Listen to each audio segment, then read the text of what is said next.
Hello everyone, and welcome to another horrific review. I'm joined by Sergeant Shenanigator and Alien Mike as we discuss Beyond the Sky, directed by Fulvio Cecchino. While shooting a documentary to expose the lies of alien adoptees, God's sake, I can nearly speak, a provocative filmmaker and his crew encounter a young woman with a dark secret who leads them to uncover a disturbing truth. God, I think that sums up, my intro sums up this movie before we even begin. I think that sums it up really well. Yep. Blip, blip, blip, blip, blip, blip, blip, blip. There we go. That's the plot. Done. See you guys. Thanks.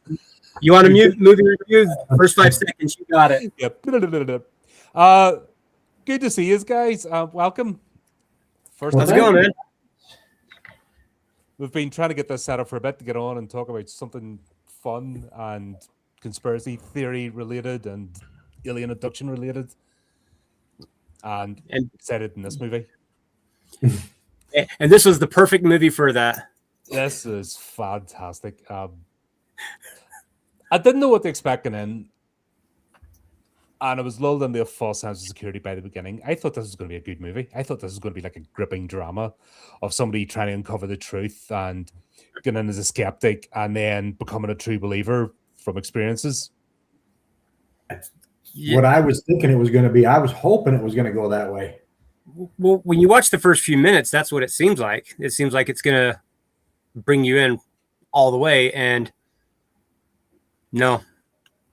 That's all I didn't know. So we'll start off, obviously. It's Chris Norton or something, isn't it? Chris Thingamabob. We'll get to his surname, but it's not important. Chris is our narrator. He is telling the story of his experience of going on this journey to uncover the truth.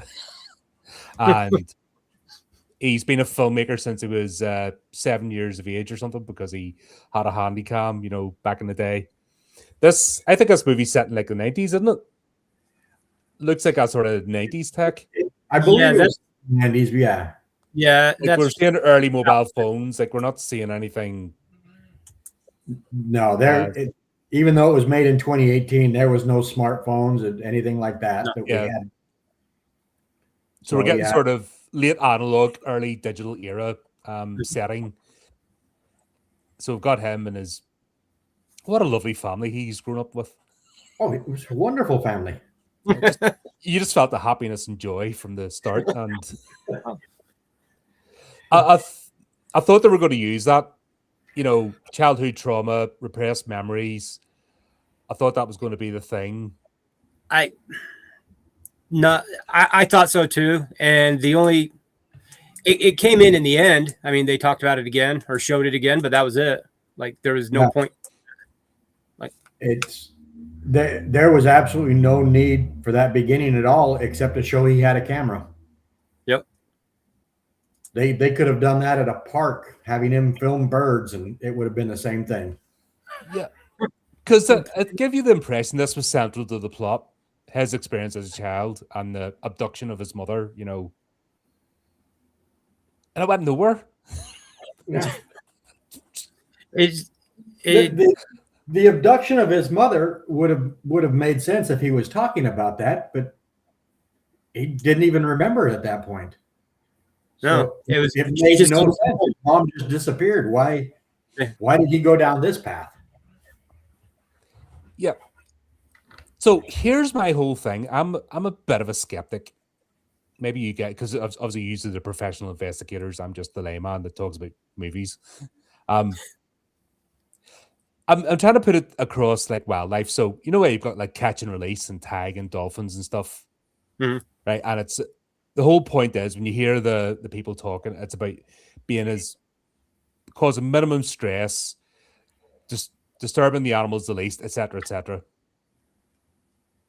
Right? What you don't do is turn up in a tanker and like get a crane and grab the dolphin out of the water, and shake it about and shine lights in its face and then stab it, with the tracker, which weighs like with a car battery attached. Do you know what I mean? Yeah. This is, what I mean? And aliens are supposed to have technology light years ahead of us, yet they're about as subtle as a sledgehammer with their What is the odds? Yeah, I've never understood that. You can travel millions and millions of light years in a matter of seconds, but you still need to abduct our people and bring them to a ship and do weird experiments on them and then throw them back down. Yeah, because you wouldn't keep them. Like, you wouldn't keep them and take them away so they didn't go back down and tell them about the experience. The other alien shows that were used as food, that makes perfect sense. Of course they'd take us. We're Right. Yep. So I will like, if we'll talk about accents of movies, like, I'll refer to Bad Taste. Do you know what I mean? If you want to run an alien fast food operation with humans being a delicacy, that's how you do it. Like, nobody knew.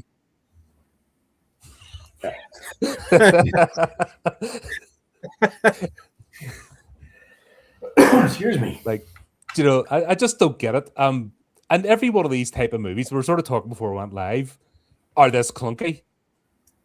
And the recollections are that clunky. So that's why I'm a skeptic, because, like, it make sense. Yeah. Yeah. I mean, you're right. Most of the ones I've watched are like that. It just, they make zero sense at all. Like, nothing is in order. I mean, just nothing falls into place. There's been a few that I've watched that, you know, they start at the beginning and they run through and you know exactly what's going on, why they're doing what they're doing. But this one, like, I'm still completely lost. Like, I don't even know what to say. Yeah, we were sort of saying before we went live, like, did we miss a bit? Right, watch again. Is it me? Am I like, what's happening here? Well, I mean, Steve brought up a good point, you know, watching it 4 or 5 times.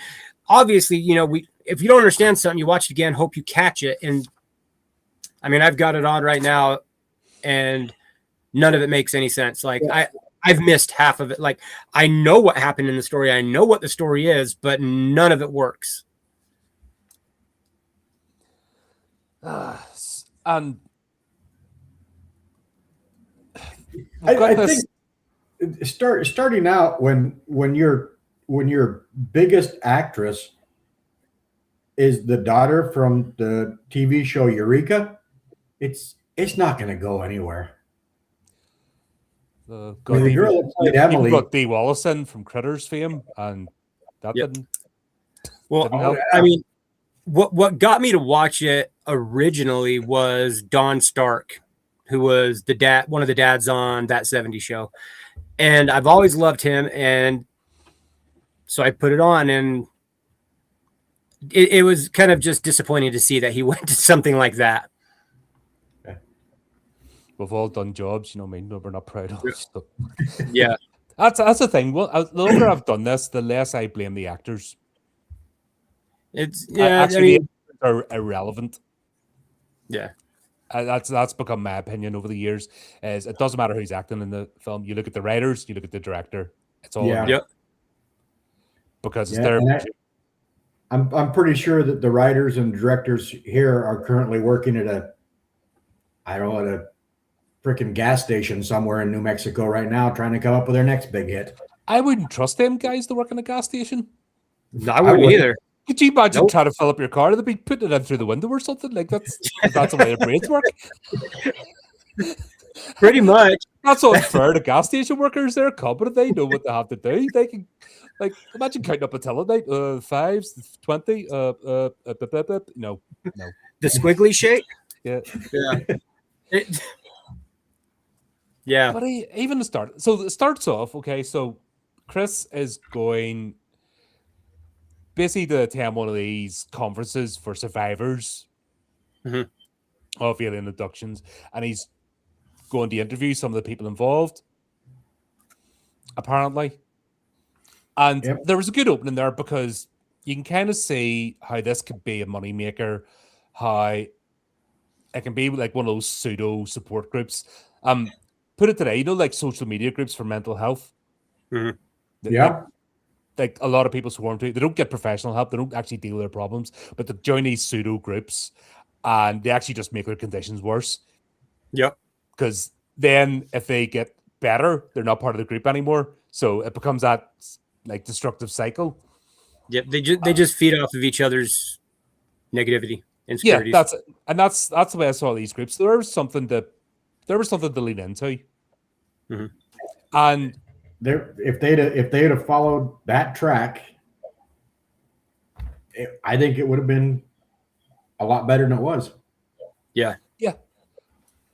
but Well, when they have the main character, if they followed any track, just one. just pick one. Yes, just pick one and go Yeah, straight. just pick one out of the 50 and stick with it, and you'd be good. I've never been to one of these alien conventions. My parents have. They go to Paracon. Is that it? Paracon? Phenomicon. Phenomicon. They go to Phenomicon up in Utah, hosted by the guys from Skinwalker Ranch.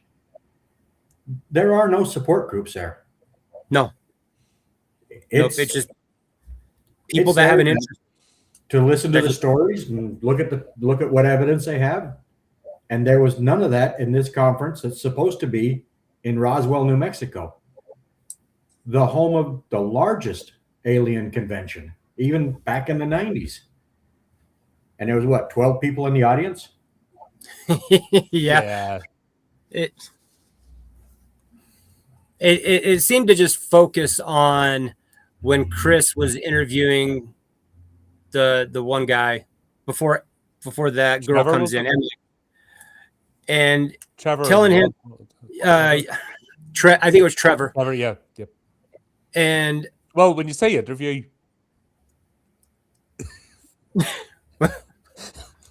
that was, I had problems with both sides of that one right there, because the guy he was talking to was so dead set in his ways, and Chris was so dead set in his ways, and he's like, well, you said it was like a nightmare. Could it be a nightmare? And he was just saying all the things that would trigger somebody like that. But that's the thing. If you're trying to be an investigative journalist or even interview someone, you let them speak and you ask subtle questions and you let them tell the story, and you don't get into a battle with them, because you're going to get nowhere. Exactly. And that's all it was like, was he was just fighting with him about it. And yeah. And I think this is also Emily comparison. Perfect when he said Chris is using the interviewing techniques of a sledgehammer. That was a perfect analogy right there. That's exactly how he did it. He was just trying to beat it into him. And I mean, the scene that comes up after that, when Emily walks in and starts yelling at him, this is one thing that I couldn't figure out, was they absolutely hated each other. And then all of a sudden at the end, like, how did that come about? I can't figure that out. That's because the plot wanted that to happen. Yeah. Like, did you not know those two were going to get it on? Like, come on, it was like flashing neon lights. When Emily walked into the group, she's the main character, he's going to shag her. You know what I mean? That was it, you know. Yeah. Which, I mean, watching the movies, you know something like that's going to happen, but it's like, okay, come on, give a little more context to why they're doing what they're doing. Yeah. Don't make us believe the minute they meet that that's exactly what's going to happen, and that's the way it felt to me. Just because the plot, not because of any reason or character development or storyline, it's just because, all right, they want these two together. Here we go. This is the rest of the movie, and you're just like, yeah, it was. Yeah, it was painful. It was hard. And the sad thing is I know I'm going to watch it again. I will, probably 4 or 5 more times, still looking for that one little piece that I've missed somewhere. Maybe a picture hanging on the wall that I didn't catch the first 1,000 times I've seen it. A reflection of the camera with the actual script. With the like, that's what they were doing.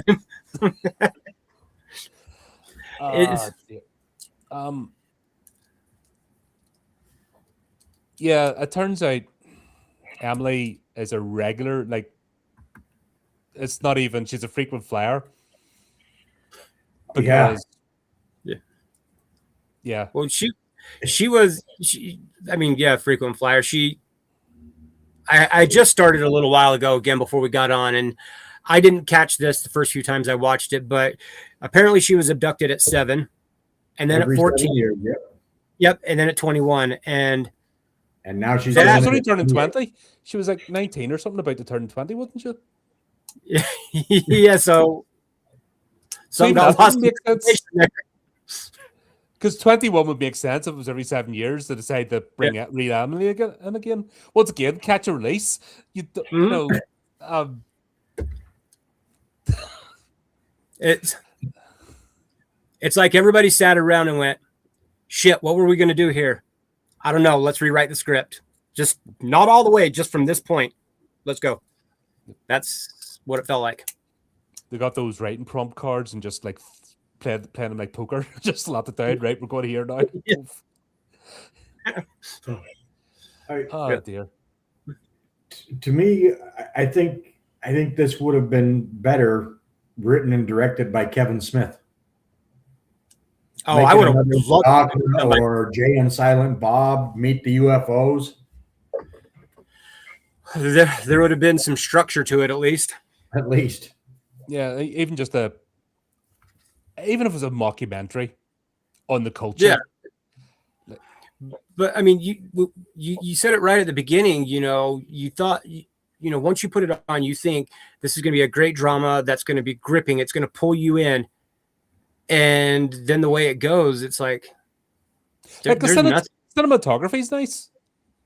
Like the actual when they're not jumping into found footage or the weird CGI. I mean, the actual cinematography and the shots, which for an indie production, they were real good. I think that's where they spent their money. Yeah, they didn't spend it on writing, that's for sure. There's just, I mean, I don't want to jump around a lot, but there was just everything from, like I said earlier, the Native American scene to the very end, like when they're running out of the cave or wherever the hell they were, and like none of it made sense at all. None of it matched up. There's no connection. This is where I always say there should be a separate writing team or a separate writer from the director. Directors are visual creatures. They're the ones that bring the story to life, but you need someone else to write it. When you've got writer, director all in the same person, that's very rarely does it work out well. Yeah, they can't visualize what they wrote, or they can't write what they're visualizing. Yeah, it's different skill sets, and there's nothing wrong with not being, you know what I mean? It's great to have a skill set. Everyone's trying to be the Swiss Army knife these days. Even back then, it's mine, it's my vision, blah, blah, blah. But I don't think directors are natural storytellers. I think it's two completely different things. No. I would have to agree with you there. Yeah. Directors are the ones that can see what's in front of them and piece it together and put it together, but they got to have the script to do it. They got to have the writing team that can tie it all together for them.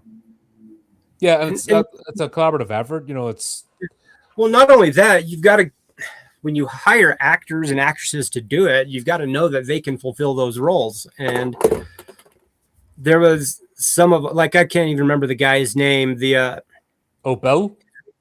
His real name is Claude Duhamel, or I don't know how you say his last name. The dude with the long hair and the beard that was in the car with him. Walking around generic stoner dude. Yeah, and he just did not seem like the type that should play a role like that. Like it wasn't good. He was such a generic side character. Like he wasn't even a character, just a generic trope. Yeah, many times I've seen that trope of a character in movies and they do nothing. Yeah, and I mean he had some lines, not a lot, but he had some, and he didn't put anything into what he was saying or doing. He just kind of sat around. It looked like one of the boom operators or somebody just standing around holding a microphone. He did play a pretty good hidden cameraman, though. when he fell out of the bush. Oh god, that was just like, that's what if it was a comedy. Yeah, but they were selling this as a drama. Yeah, they're selling it as something intense. So you don't do that shit. You'd have the story get on. You know what I mean? It looks innocent. Then, like in the initial interview, if Chris's character wasn't just an absolute knob end, he would have spoke to Trevor. Yeah, he would have spoke to Trevor. He would have got a bit of, oh, there's something. What's going on? No, Trevor says something or a tick. Oh, this, that, and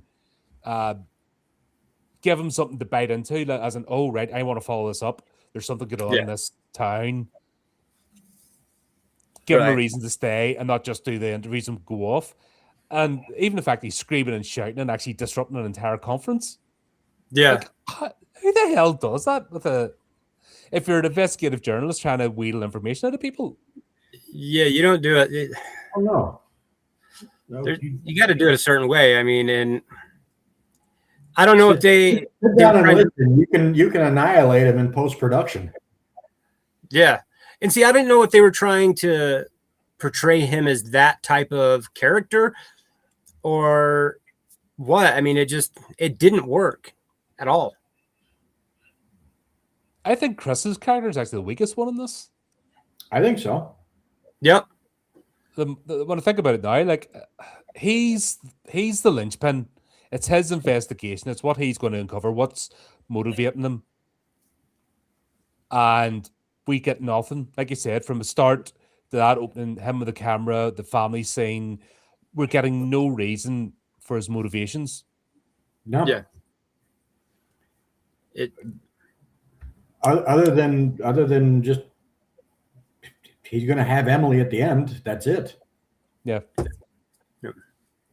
Which they could have had Brad be the investigative journalist. He'd probably done a better job.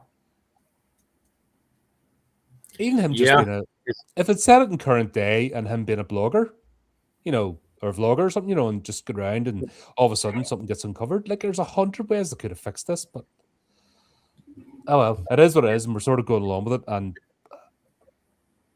the first third of this movie, you're still on board. The first act, you're still sort of aboard, hoping something's going to happen here.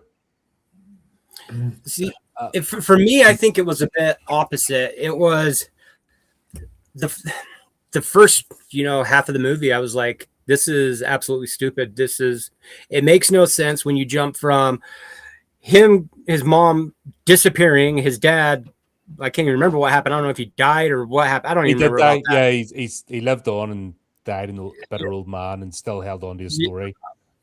Yeah, and then you go to the whole Native Americans, like all of that. I just sat there going, what the hell am I watching? Why am I watching this again? And then towards the end, when everything starts to come around, or at least that's when it came around for me. That kind of drew me in more. No, I was like, by that point, I've been lost by that point. And yeah, I was lost. Don't get me wrong, but that was the most entertaining part for me. Was the end, because you see him on the ship or whatever they're on with all that weird I can't even say sci-fi. It looks like they're at a damn rave or something. With all the lights, and then the aliens walk up and they pull their masks off. Like that anyway. That makes no sense. Yeah, that part didn't make sense, but I thought that part was pretty cool how they put it together. Yeah. But where I was still on board with this movie. Okay, so he goes to this conference. Chris is a bit of a dick. He can't interview. He can't do his job. But we're starting to find out that there's something more to this conference, and it's more than I think than just making money at a conference. Because, like I said, it's one shitty little hall with about 25 people. There's no way that's bringing in enough for an entire conspiracy with the bill, the fucking town mayor, whatever, to go to that length. Now, it could be a budgeting thing. They couldn't get, like, who can't fill up a place with, right, you want to be in a movie? Right, or actually hold a conference, what I mean? Get stock footage or get permission and film one of an actual conference. Yeah, that wouldn't have been that difficult. No. So, once again, that loses me. So you start to think, is there something else going on? Is it a cult? And it's back to this group therapy thing. Like I said, this is something unusual. What are they getting out of this group therapy, or what's happening? Okay, let's dive into that. But it goes nowhere. No. See, I mean, when what's his name, the mayor, Bill. Yeah, he starts talking about Majestic 12 and all that, and how they would inject people with whatever the hell it was, and basically falsifying memories or erasing memories and making them think they've been abducted. Okay, great. Yeah, they did weird stuff like that. But what did that have to do with the story? And like to me, they never explained why he was doing that. Because in the end, if they end up on a ship anyway, and there's aliens on a ship anyway, what's the point of having him do that? That I don't get. And the first time I watched it, I thought, okay, Bill's out there doing what he's doing to make money, but the drugs are costing more than the money's. That's what I'm trying to look up here, actually, while we're talking. So say $1,200 a shot. Say $100 a shot. Yeah. Where are you getting the money back for that? Like, why are you doing it? That conference, you could tell that was a $25, $15 entry fee, and you're spending $100 to get somebody to believe it. Yeah, not a really good business plan. And if you're wanting people to believe that all these weird things happen here, there's got to be some kind of payoff in the end. And there's got to be something. Not a town The- hall filled once a year. Yeah, it was. I don't know. It's like I said, the whole thing was just dumb, absolutely ridiculous, made no sense. But the end is what kind of was the most entertaining for me. That's what drew me in the most to it. And yeah, that still was just as bad as the rest. But I don't know. Maybe there's something.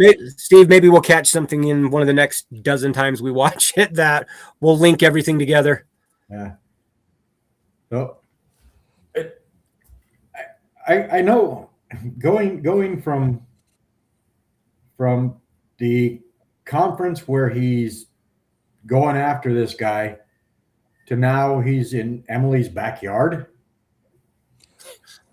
And she's making that's the way it works. bicycle rim dream catchers. Oh, which dream catchers catch bad dreams, don't they? Yeah. Yeah. I'm sort of going, fuck, I can't even get that right. I'm like, that's basics of it's.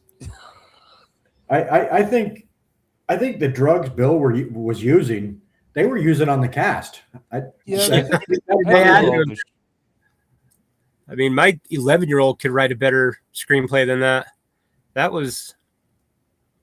I mean, and then talking about when they go to the backyard, at first after the conference, how they go to that metaphysical shop, and the lady says when they're looking for the black figure, like cloaked figure or whatever, and the lady that works there says, "Oh, this is who makes it. Emily makes it." And so they go over to her house, walk into the backyard, and Bill just goes, "What the hell are you doing here? Why are you?" Just gets mad at him, like, okay, well, that kind of came out of nowhere. Why is he mad all of a sudden? Yeah, just that's what I mean. This random stuff, like Chris in the interview, Bill, and you're like, what the hell? Because we have red flags here anyway. Yeah, well, at the interview, all Bill said to him, and it was like very discreetly, very respectfully, said, "Pack your shit up and get out, dude. We don't need this here." Okay. And then all of a sudden flipped on him. Yeah. It's even that fucking store. Oh my god. Now if there was like tens of thousands of these things getting made and shipped out, and that was the whole crux of their business. Makes sense. But just a couple of random ones scattered throughout the store. Yeah, that's the whole reason for an entire fucking city or town-wide conspiracy. I remember like the second or third time watching this when they went into the metaphysical store, it talked about crystals and basically the stuff that is sold here by our friends. Yeah, there's none of that in there. The minute you walk in, it's alien everything. That's no longer a metaphysical store. You're now an alien souvenir shop. Yeah. Yep. But on body parts, as what they would say it in streamer, they would say before stream, like just a random couple of shells of body parts for reasons. There was no reason to have severed limbs hanging from the rafters, even though they're all props. What are they doing there? It wasn't even a shop. You know what I mean? That was like somebody's basement. And the other thing that made me laugh was when they walk in and the husband, they just randomly said, "Well, who the hell is that?" Like, "Oh, that's my husband. Don't pay him any attention." Like, okay, well, he's got to add something to the story then. And the only thing he added was shooting them, like just randomly shooting him for. Oh god, that break-in scene. Anyway, let's get to Emily. We've seen this trope before. What is she? The artist, the oily artist with the overalls and Yeah. You know what I mean? It's that trope of a girl. It's the same as the girl boss or the junkie chick that they use in a lot of horror movies. Yep. She's this, I'm down to earth wise, must express myself, can change a tire, blah blah blah, and blah, all that kind of stuff. But you don't know who she is as a character. Like, she's just a combination of tropes all in, like, mashed together. Like, let's make her interesting, but we don't know how to write characters. Yeah. They definitely, Chris and Emily, they did not know how to write either one of those, and everybody else seemed to be an afterthought. Yeah, they're trying so hard to get these two to smash together like two bricks that they sort of forgot that there's a story to be told. Yeah. So there was a couple of things that you brought up before we came on that I never caught before, and one of them was when Chris starts talking to Emily about, have you done regressive hypnosis, and she brings him in and starts playing the tape. I thought that was kind of weird, but what you brought up was, would your therapist really let you bring the tapes home? Is it not HIPAA laws and Yeah, they don't let you do that. No. So, in fact, he's got this whole box of 21 years of regressive hypnosis with different therapists. Like, it seems to be standard practice. Have you ever seen Nightmare Alley? I have. Right. So, what's Brad Cooper? Right. So the main part of that plot is actually to break into the therapist to nick the tapes for blackmail purposes.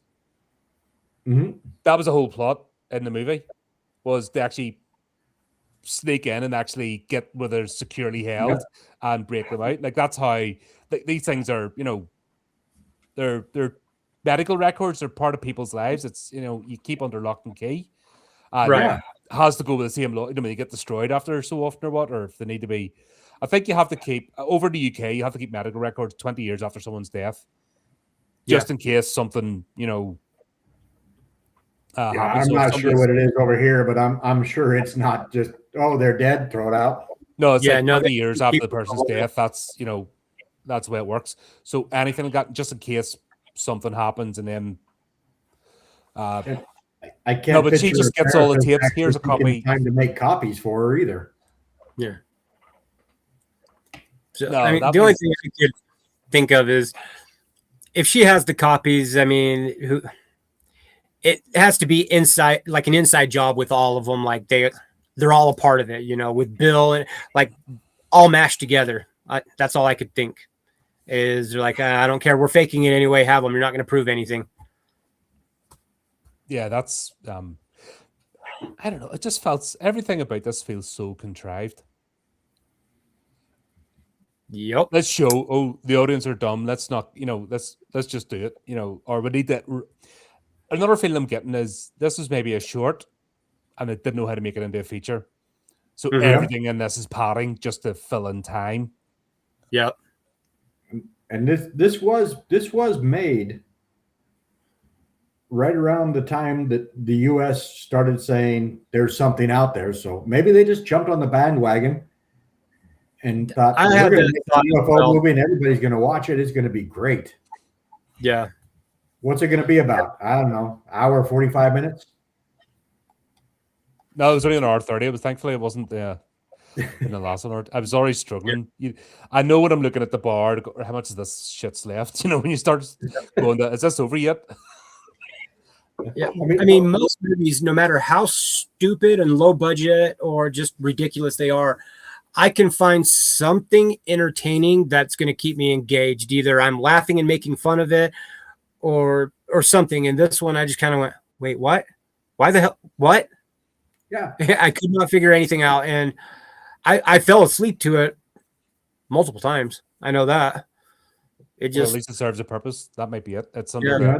It could be. you know, you can play the sounds of the ocean and the waves of the forest. That you can sleep. We just put this in. beyond the sky. Yep. Yeah, it was. There's no emotion, like actual emotion in anybody's voice, or Nope. like everyone's down it in. Everyone's just. And that's why I mentioned, you've got to be able to hire people that can play the part the way you want it. And either one of two things, they hired the wrong actors and actresses, or they gave them the wrong directions and they didn't know how to say, okay, well, you need to show emotion this way in this scene for this reason. It was like somebody was talking monotone the whole time. But I've seen indie productions where they don't have these are reasonably well-known actors as well. It's not like it's most indie productions are like like a traveling theater troupe. Yeah. It's usually the same group of people because that's it's all within the network and that's all they can afford and you all rely on each other. Yep. So they do the best of what they've got, and I've seen better performances from that. Where this is like a step above that because obviously it's got financing to happen. Mm-hmm. You can see that from it. It's had financing, but they've Yeah. done nothing with it. I honestly think this was 100% on the director. Yeah. I can see that. The director didn't go to the writers and say, "Hey, you guys gave me 5 minutes worth of something and then stopped it. So let's expand on that a little bit." And then tell the actors, "All right, here's what I want to see." Yeah. It's very rare that most movies, they start out, why once it starts, where they're going with it. In the middle, things make sense. And then at the end, why it ended and what's happened. And there was, to me, absolutely none of that. Like, I don't even know why it ended. Like, it didn't make sense. Because that was the end of the movie. They're like, okay, we ran out of tape. Full stop. Shit, the battery's dead. Yeah, that's it. That's a runtime over achieved. Send it. Yeah.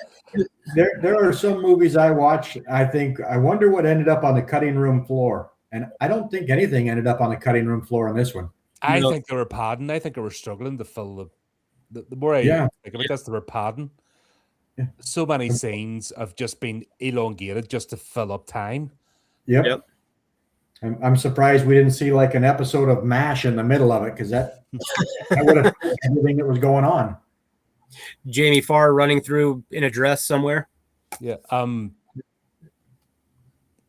It was. I'm just maybe the cast and crew had enough. No, I think he believes that he made a masterpiece. Oh, we need to try and reach out to this director and say, so. That's like when Glenn Danzig makes movies. Yeah, he thinks they're top tier, quality. I've got to look up this director later and find out what else he's done. Oh God, no. Could this be a series? This could be a monthly series of just pain of us going, huh? I know if I see that list, I'm going to have to watch all of them just to see if they're all as bad. You have to watch at least one more just to see. Oh, dear. So, besides, how do I was going to say, what part of the movie sticks out the most for you that you're just sat there and went, okay, I have no idea what's going on or why they did this particular thing. Yes, that's kind of the whole movie, but is there one thing that stands out to you guys? The memory device. When they're going to steal the memory device. And Chris is like, and then he decides to put his sleeves up. What the fuck? That's one master criminal right there. And even just getting and going, I'm just like, what the? This should be a comedy. Write a comedy. This would have been perfect as a dopey, ridiculous. Oh, this would have been great as a comedy. A spoof on all UFO movies. This, And UFO investigators and just yeah. It I think the part for me that stuck out the most was the Native American scene. Just made no sense why it was there. exactly what I was gonna say. That we needed they're 10 all of a minutes. sudden, yeah, they're sitting in a cave or a hut, whatever. I can't remember what they were in, and the elder is telling them all to drink the liquid or whatever, whether it was shrooms or peyote. I don't know what it was, and It's something that's making them true. yeah, and then all of a sudden it was like, okay, we're done. You drink it. There you go. Have fun. Yeah, we can't do anything. Yeah, sorry. Yeah, and there Error was, 404. No. The car scene, the car crash scene. what that weirded me out too. Like I had, because Yeah. okay, so he says that he hit something, right? Yep. They get out, and Chris is seeing blood and stuff. But you see the figure, with the black cloak or whatever. You see that eventually right there. But he's like, you see that in the black cloak wasn't even on the road. No, it was on the way side of off. the Like Yeah. it was like in the. So that didn't make sense at all. But then all of a sudden, it was just a pig that was just walking around. If And they'd they have made the put blood- the peyote scene before the car scene, then it would have made sense. Yeah. The pig, like you see all this blood gradually getting bigger pools. So Yeah. that's a bigger injury. And then it's like, and just walks like, no. Yeah. That was something crawling off to die. You know what I mean? That about the blood was something. Yeah, crawled off. exactly. It wouldn't matter what it was, that if they hit something like that, and that just. I think the better question for us would have been, what in the movie stood out as being the best, and I can't think of anything. I already said what I thought was the best. It was weird, but the stands shit. out and says, this is how it makes sense. There is nothing. Oh, yeah, making sense to tying it together. There's nothing, but I really liked how the when they see the aliens walk up to them and just the way that they looked, I thought was really cool. But that was it. To me, that's where they spent all the money. All the budget on those two figures to make them look good. Oh yeah. Yeah. Well, I mean, how they do the little hand signal or whatever, and then their mask or their helmet or whatever comes off. That, like, the way that was done, I thought was really cool. I love the way when we finally meet them, we get the payoff to what this is all about.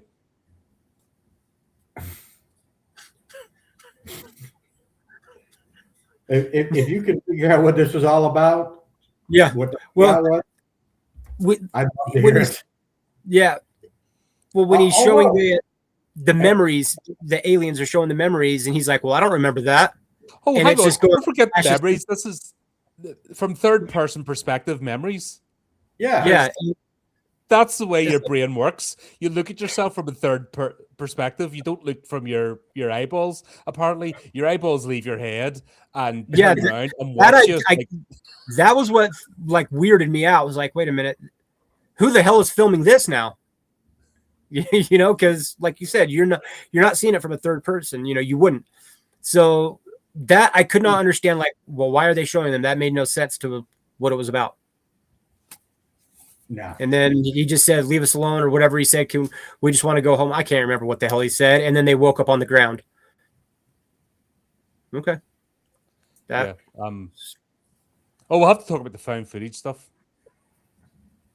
Because obviously found footage is cool, so let's throw some of that in. And let's just randomly jump from third person perspective to found footage just to fill up scenes. Yeah. Because they could have watched that back, when they're sitting around the laptop and discussed it. But no, we'll have to randomly change the camera focus to third found footage, because that's a trope, that's a trend. Let's just do more spaghetti at the wall, see what happens. It was, I mean, like you said, marketed as a drama or a thriller, however they marketed it. But then you're going to put You're going to try and be funny with the dude falling out of the bush. You're going to try to be drama, try to be horror, try to be sci-fi thriller. Like, pick a genre and stick with it. It's, you know, is it meant to be a I don't know. documentary style? Yeah. I think one of the comments in the chat says it best. This could turn into Sharknado all over again. I saw that, and I'm going to have to say something that a lot of people disagree with. I absolutely love Sharknado. I love all of them. On your fucking own. Yeah. Most people hate it. They think it is. We have done all 6 movies. I fucking every single one of them. I'm like, I only did them because my beautiful wife made me. Yeah. And regardless of what she's about to say in the chat, she made me. I did not want to watch them. do you know, if it was fantastic. You know what's even worse? If you're not up to pop culture stuff, so the cameos, I'm just like, and then you have to go and look up who they are, and you realize they're all like some reality TV star, and that's their main cameo, and you're like, oh, you reviewed all 6 of them in a row? All 6, yeah, we've done all 6. Yeah, Oh, Chris and I. wow. I'm gonna have to go back and watch those now. Some good theories come out because we'll have a segment called Chris's Crazy Theory, and he tried to make it make sense. But see, you just brought up cameos, and I think the alien ship, Mike was talking about it being a great rave set. A nice cameo would have been DJ Khaled in the back spinning some tunes. If it had been a comedy, it would have been perfect. You know, they went in, so like just some random shit. Yeah, he just stayed in his chair, defeated me, but he watched them, and we were in one of them. That's right, we were in one of them. Were you really? Yeah, they filmed one of them. They filmed a few scenes at Salt Lake Comic-Con at FanX. Oh, I didn't know that. So, chances of you seeing us are pretty slim. But we saw the camera as they were filming, as we were walking through the convention center. Fair enough. Yep. I don't know. I mean, I don't want to credit it, damn it. But that was just one that I love. I've always liked them. That's not unlike this one. In fairness, Tara Reid would have made it better Emily than Emily. Oh, 100%. Even Cassie Serbo would have been better. And her movies, for the most part, every other one that I've seen sucks. Oh dear. Yeah, this one was just. I guess I just want to know the thoughts behind the writer and director and both the same person. Why they put the shit in they put in. Like, what were they trying to accomplish? You know, what was the point? If it was just like we said earlier, you stuck with one thing. You know, if it was all about the convention, great. If it was like what's the movie, the one in Alaska, The Fourth Kind, where it's all about, you know, hypnosis and interviewing abductees and stuff. Great, he's interviewing abductees. But then it's about drugging people, you know, just everything, Native Americans to now we're being abducted. Like, if they would have stuck with something, that would have been fine. If the ritual had have actually prepared her to go willingly, that would have made sense. Yeah. Instead of this, let's get out of here. And they go and drive in the wilderness. It's like, where would you go if you didn't want to get kidnapped by aliens in a big ship? Oh, yeah, you go to the mountains, of course. Or a major city. You know, lots of buildings and lots of people. Yeah, like, take him, not me. Inside the Empire State Building, having an espresso, eating a bagel. Yeah, but you know what I mean? They can't see me. It's silly. Yeah. It's just... Yeah, it just... Okay, back to Bill drugging these people, making them believe. This happened to Emily every 7 years. And this ship was not stealthy when it came in. And apparently that spot is where it lands. That Native American ruin is where it lands. Yeah, because that's like a landing port. Nobody in New Mexico has ever seen this big purple storm roll in. So Bill's got to drug people to believe in aliens. No, Bill drugged them all, so they don't know. So once again, are they covering for the aliens? that pretending not to. Could be. I mean, he was supposed to be Majestic 12. yeah, and see that's I can understand if you're wanting to convince people that something is real that maybe they don't believe or you don't believe or whatnot, doing that. But why do you have to even do that if it's really happening? Yeah, exactly. What is the goal here? What is the purpose? Yeah, Not just doing it. if they're See when he anyway, put the sunglasses on, when he put the government issue fucking Secret Service sunglasses on, that was it. I'd lost it. I'm like, dick. He's the villain. Like, once I saw that, that's like something out of the fucking A-Team. You know what I mean? Yeah. It's like I didn't get that. It's like, okay, if they're going to be abducted anyway, which I knew that was going to happen, then why the hell are you even doing this? Why are you? It made no sense. They could have at least tied it together in some way. That would have been one thing, but no. Okay, we're done with that scene. So, oh no, we got to go to the Native American scene now. Quick, hurry, guys. That's what it felt like. Also, the necklace. Oh God. Half the fucking movie talks about this dopey necklace.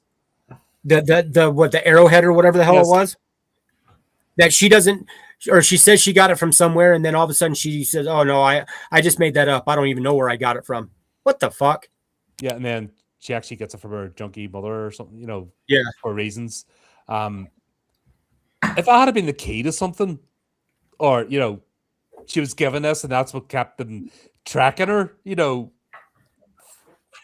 They spent they did about 5 scenes making a big thing about this necklace. Yep. And we get no pay apart from the drop it so he can cut himself out of the thing. that was all that build up for that one scene. That's really what they needed. Yep. And come on now. I mean, if somebody worked for Majestic 12, do you think they're going to tie you down with a little piece of string that you can cut out of with a fake arrowhead? Apparently, I mean, no.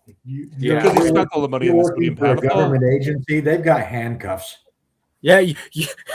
Well, maybe not in New Mexico.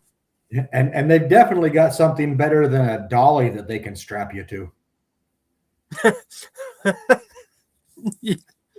Like, I mean, I get not everything in movies makes sense. I get you can sit and nitpick and go, well, that wouldn't happen because of this, or this. But I know they do it for the joy of the movie. But this didn't. Everything in this movie can be just picked apart by a 2-year-old. I think we're doing the opposite here. We're nitpicking to try and make it make sense. Like we're trying to, okay, let's find a plot point that actually serves a purpose of this movie. We're doing the opposite here. There's got to be a reason this fucking works. Why did you put this together? Why? The sad part is for me, it doesn't work, but it does because I keep going back and watching the damn thing. Exactly. That's why I've seen it like 4 or 5 times. You need to see if there's a director's cut out there and have them explain what they're doing. I don't think I could watch that because I would just be sitting here shaking my head, yelling at the TV. Well, maybe they do. Hell, who knows? Maybe we did watch the director's cut. You can hear the director going, the reason we did this is because, well, we had to add 5 more times and we had a bunch of Native Americans sitting around. So we said, fuck it. Do something. Is there something in the book? We'll have to, this is the cool thing at the moment. We need to, people are liking Native American rituals. Let's do that. Also, he's recording this and stuff. I thought there was a whole thing. I know we're talking to Cameron, like especially with like a Navajo and stuff. Writing down lore is expressly forbidden because it very much is. It's actually a thing that if you talk about the thing, if you recite the thing or write it down, you're invoking the thing. So actually, the reason it's purposely not recorded and only passed down from elders for religious reasons. So we sitting there recording away and keeping the footage and stuff. Yeah. Does that not go against? I'm a fucking foreigner, right? I'm halfway across the world, and mostly I don't give a shit, and I know this stuff. Yeah. How can somebody's actually, all right, I'm going to make something heavily featured in the lore of Native Americans and turn it into aliens, and I'm actually on the location and access to the people. How the fuck? Like I said, even the bit about Dreamcatchers, getting that wrong from the start just told me everything. Now, if it had to do with skinwalkers were the reason that all this weird shit was happening, okay, I get why you put Native Americans in there. That would make sense. But it's aliens in a big ass ship with this huge lightning storm that nobody sees, and it is around one specific area. But yeah, that's where everybody wants to go. Like That's why I gave the analogy at the start of catch and release and using a tanker yeah, to go do it, because that's what this feels like. Like Yep. they don't have speedboats, they don't land discreetly. Like, I know if you're kidnapping somebody, or I've heard, sorry, you, you get a nondescript van that's discreet. Yeah. Oops. you're not driving around with a van that says free candy, hop inside. And the old lights underneath, you know what I mean? Yeah. And fucking ribs and the fucking rave music in the back. I think when I watched this again this last weekend, I think my wife summed this movie up perfectly. I turned it on, it played for about 10 seconds. She went, "Oh shit, this again?" I don't think she's seen it in a few years, and she recognized it right off the bat. Yeah. I'm not gonna forget this. I think what keeps people going back is just why. Stupidity. Yeah, it's just why. What is it? What have I missed? I think that's what it is, because the movie is taking itself seriously. That's the thing. Yeah. This is taking itself 100% seriously. No, apart from Brad, random character, who only has one like moment, and everything else is just his background. This movie is 100% taking itself seriously. Yep. So you're sort of going, what have I missed? What? Yeah. Well, and the fact, I mean, when you say it's taken seriously, when he gets shot and they're in the car and he's like, "Yeah, I got shot. It's birdshot. I'm okay." Okay. I know if I would have gotten shot, I'd be fucking screaming. Yeah. I'd be rolling around. I wouldn't be like, "Yeah, it's all right. Let's go." Like, okay. Right in the arse as well, and you can sit. Yeah. Yeah, okay. And yeah, he jumped in just fine. Like, but I don't know. To me, this, I don't know. I'm sure they've had it in other places. I don't know if they've got it in the UK, but back when they had the drive-in theaters, it was always a double feature. The first one was the one that you were making out with your girlfriend, and the second one was the one you actually went to see. This was made to be the first one. Because you're not saying no, we don't have it because of the weather over here. It's just not it's not a thing. It doesn't work. Yeah. So, yeah, that's all I can picture. This is just a double feature. It's the opening act for whatever's next. The one you don't pay attention to. I'm gonna have to the band. Yeah, I'm gonna have to agree with what you said, and I just lost my train of thought. Never mind. Like the writer. Yeah, pretty much. I knew what I was gonna say, but shit. Yeah, I can't remember. It is just, I don't even know what to say. Like it's. Oh, now I know. You when you said that, it was made in 2018, and that's when they had just released or started talking about Nimitz and coming out more openly about UFO abductions, and a lot of movies started getting made around that time. Yeah. I think they just, like you said, jumped on the bandwagon and went, shit, let's hurry up and make a movie. Let's try to, make our come out to the industry. And here's $500,000 from some actors. Here's $1.5 million for the set at the end. Other than that, we don't give a damn what you guys do. Yeah. Just put it together. And I know it's more of a low budget film, and I know Steve, you had saw it when we first started talking about it, but Area 51 was done around the same time, I believe, and that one, they hit the nail right on the head. They talked about how you would break in, everything they did it made sense and it was correct. And this one just nothing works, not one single thing. I've seen military movies. I'm sure you guys have too. And you sit there and you nitpick everything. Yep. Yeah, but you're having fun.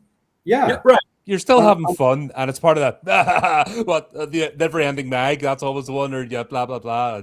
Yep. On this one, if anybody watches it, it doesn't matter where they come from.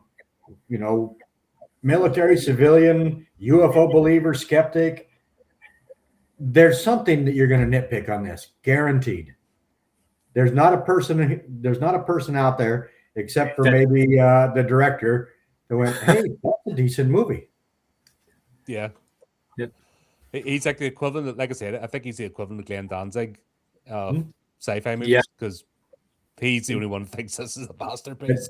And he's still sitting there. He's still sitting there in the Navajo tent having peyote. Oh Lord, yeah, I never looked, but I hope this was his only movie. It just, he's not allowed to make any more movies. If Yeah, there's justice in the world. he should. Back in the He can box. make YouTube movies. That's what he's allowed to do. Not even that's There's not a money company out there that's going to say, "Yeah, we'll finance you." It just, So none of it. the aliens weren't actually aliens. Did you get that bit? See that part. That Maybe I didn't. this I is know the clunkiest. Like, I thought the script couldn't get any more clunky and convoluted and contradictory. But when the aliens actually speak, Yeah. they're evolved humans, and because they evolved, they lost their emotions. Yeah. So they need human emotions. Yeah, they try to weed out the bad memories. So yeah, I know that part you're talking about. So Yeah. do they come back to this time to get the emotions? Because there was no emotions in this whole movie. No. And Yeah, Chris that hadn't part- been visited yet, so there's no excuse for him. Like it'd be like going to an oasis in the desert. There's like a thimble full of water. That's what we're getting at least. Yeah, I will tell you that was the only plot twist that got me, was when they said they were actually human. Yeah. That was the one I went. I'm like you. It couldn't get any dumber. Yeah. Well, see, and that's where I was saying that normally they would lead off of that, and another movie would make a part 2, or it would lead into something else that would explain it or would tie things in together. And he just says, "Oh, we're not aliens, we're humans, that we're an evolved human, that we are weeding out the bad memories and learning emotions." And that was it. So Okay. why couldn't they've just done that undercover of the convention and have the humans come willingly? Yeah. Because it's so hard to set up cults in America, isn't it? Yeah. You aren't into that stuff at all. You aren't into cults or anything, or you don't have loads of crazy people that would jump on things. Like, Nope. it would be so hard in your country to have a bunch of wackos go together and submit themselves to random aliens to get probed. Yeah. Wouldn't be that. Never It would be very hard. Yeah, it's I not like think- over I here think where we're there's a stoic few in and reserved, Georgia. fucking. That's like that would have actually been that would have been the good twist, that the convention was actually a front. They make people disbelieve, but then the people that come were actually getting fed to the aliens, and then maybe to add to the horror, actually something happened to them by losing. Eventually they could only go like 4 times before they broke their brain or something permanently, and they had to get fresh meat. I mean, you said it right, Colin. We all nitpick movies and go, well, that wouldn't happen, but I agree. We're sitting here trying to figure out why and something that's going to make this work, and there's really nothing. And the sad part to me, I mean, it was a very weak ending, but then to happen 7 years later. Oh god, yeah. Don't set this up for a sequel, because it's not going to happen.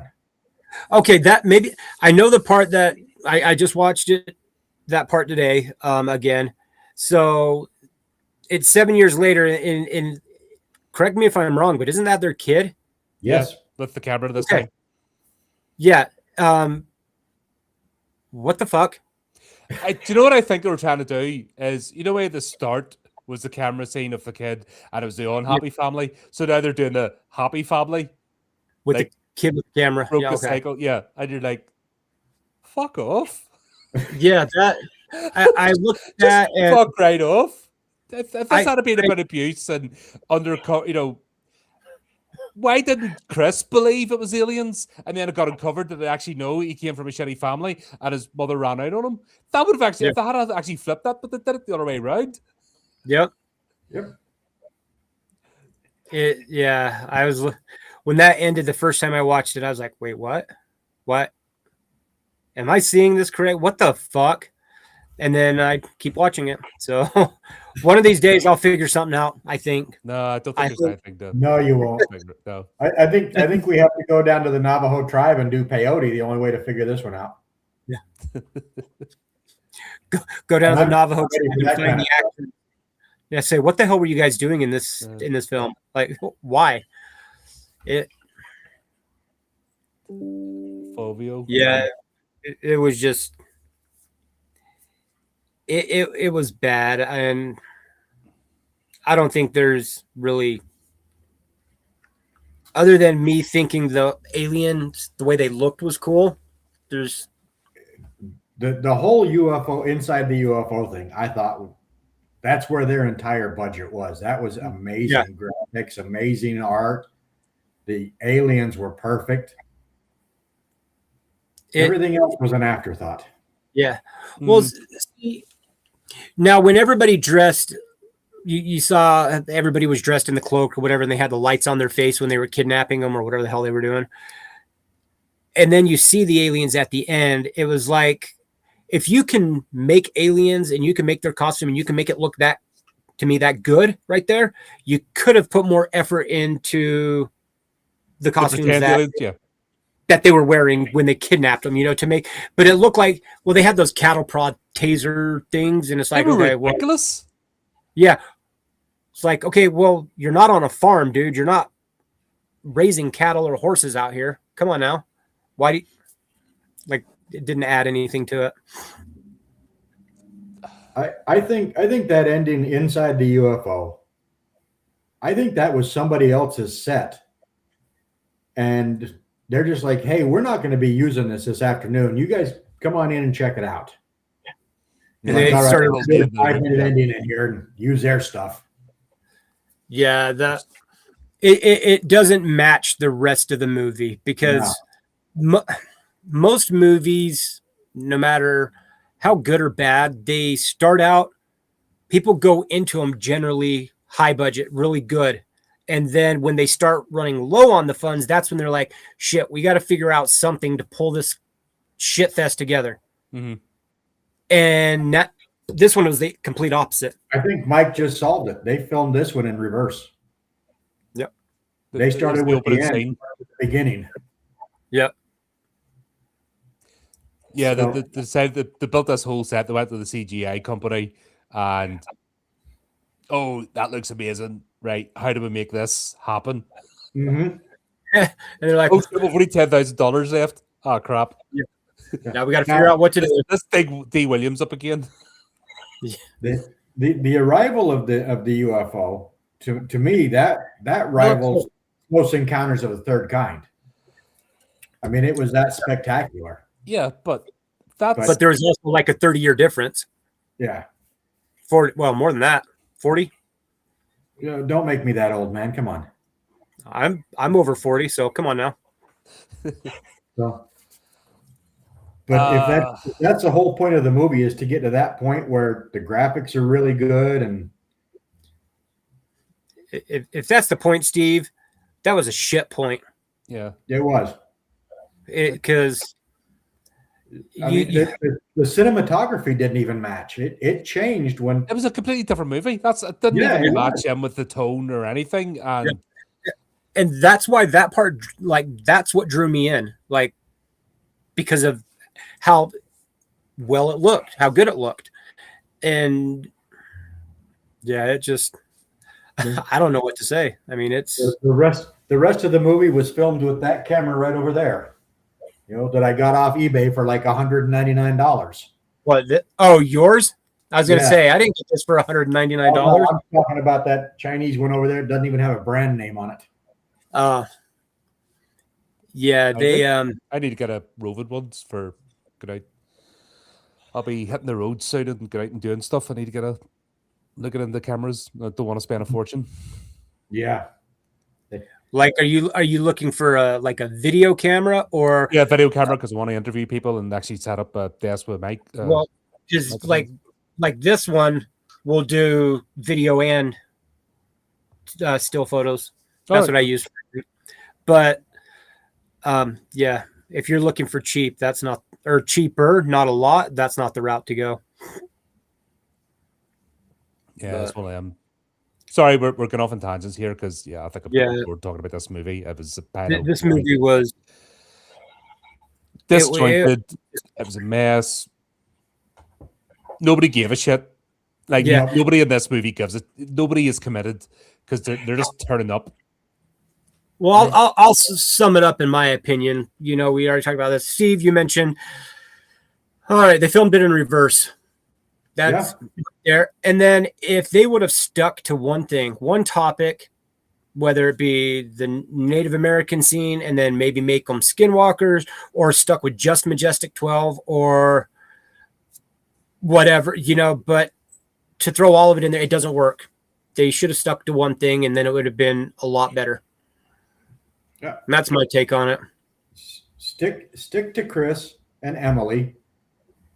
Chris doesn't remember being abducted, which to me makes no sense because if you don't remember being abducted, you don't remember your mom being abducted, why are you going to these alien conventions to prove it's wrong? But beside the point.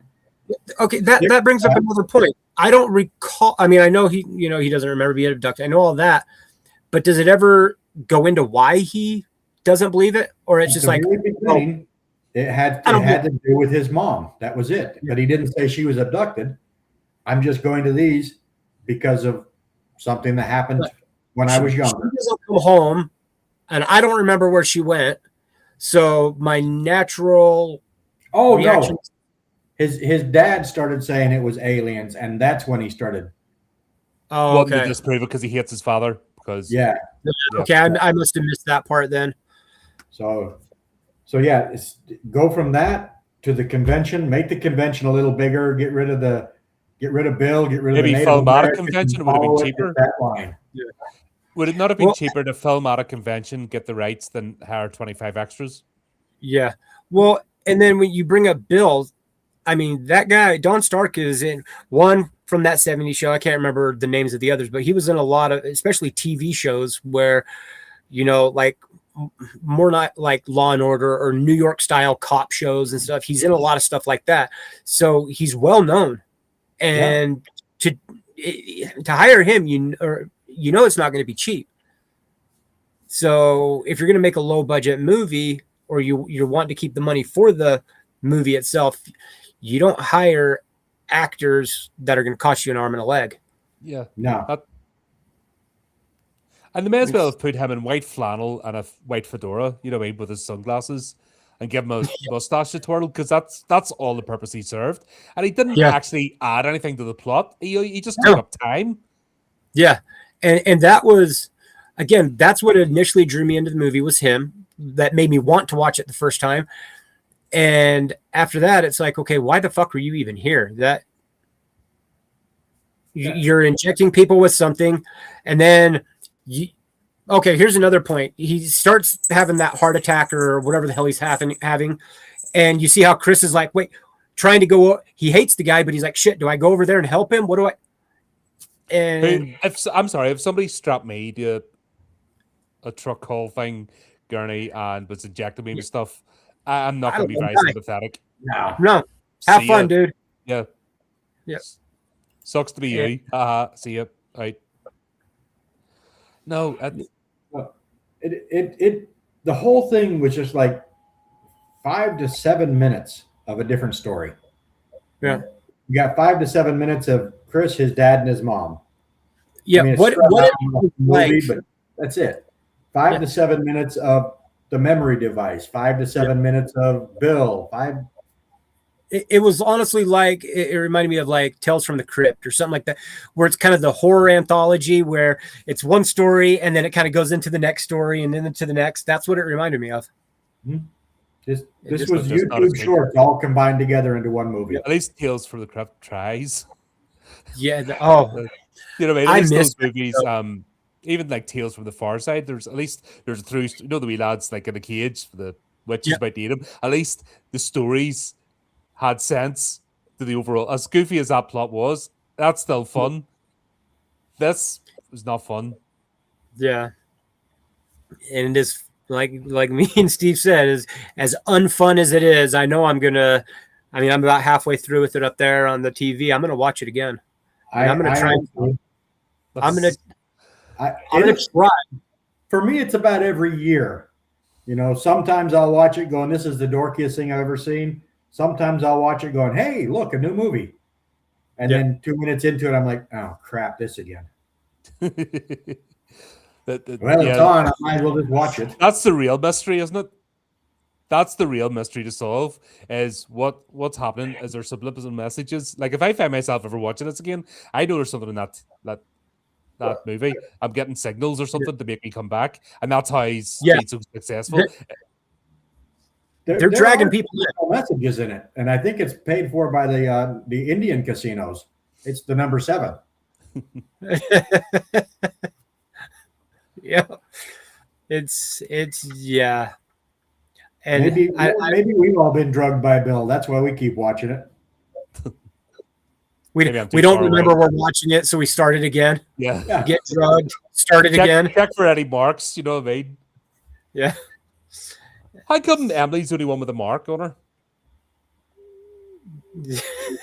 Did Duty have the makeup department? You know, they didn't want to tie that together either. Trevor would have had a mark, wouldn't he have? Yep. Yeah. The other thing that you might have brought it up that really I was a bit confused on. So after they steal the that thing, the mind control or whatever the hell memory thing device. Yeah, so they're driving in the car, and then all of a sudden it stops, and they go, "Oh shit!" The car starts, and they keep going. And then a little bit farther on, you see that they're like, whoever they're with is going through all the footage, and they're like, "Dude, you've been sitting in your car in that same spot for like 3 hours," and it shows the time, going, and they're just sitting there staring. It never says what they're looking at. It doesn't show what they're looking at. It doesn't have anything to do with it, and I couldn't figure out any part of that because it never gets paid off. Yeah, there was no payoff to it. It was like, okay, well, now you watch things like the X-Files and other stuff where shit like that happens. That's a big thing with abductees is they lose, time. They all of a sudden just realize they're sitting in their car again or their bed again, and 4 hours have passed.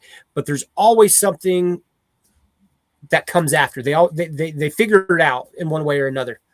And this was like, okay, you did that scene, let's jump to the next. And they don't give any other explanation. But I don't get the memory device to begin with. I mean, this is either advanced alien or advanced humans. Emily, and their only job in life is to take this off when they're done and send the person back to Earth. It's meant right. So basically, it's meant to it's like a job, like the Man in Black flasher thing. Yeah. Right. Yeah. It's basically that, except Emily, because she's the key to everything.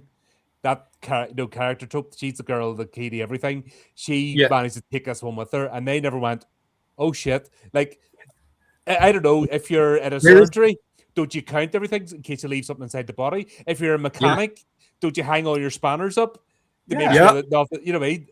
So, and advanced alien technology don't do that with their equipment. Yeah, and why would you do that? It's a good sized device. Yeah. You wouldn't even need that if, when you're seeing him at the end, they're going like that, the helmet comes off, they go like this, and they just disappear, and they just go like that, and all of a sudden what the fuck is the point of it? It's a plot device, that's all. Yeah.